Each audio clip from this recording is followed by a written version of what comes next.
C'était en 2016, un coup de filet spectaculaire dans un labyrinthe opaque, celui de la finance offshore. 11,5 millions de documents découverts, une mine d'or à laquelle s'attaque un consortium international de journalistes répartis sur 80 pays. Le scandale des Panama Papers révèle alors les pratiques d'évasion fiscale et de blanchiment de personnalités du monde entier. Sportifs, hommes d'affaires, chefs d'État ou de gouvernement sont mentionnés dans cette enquête qui éclabousse large.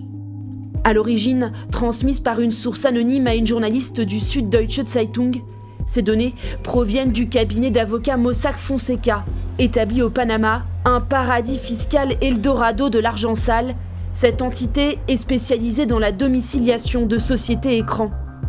Ses fondateurs, les voici, Jürgen Mossack et Ramon Fonseca Moura. Ils font partie des 27 accusés jugés à partir de ce lundi dans le scandale des Panama Papers. D'abord prévu en 2021, le procès a été reporté à plusieurs reprises. Tous se disent innocents. En 2016, Ramon Fonseca Moura se dédouanait de toute responsabilité. Nous ne sommes pas responsables.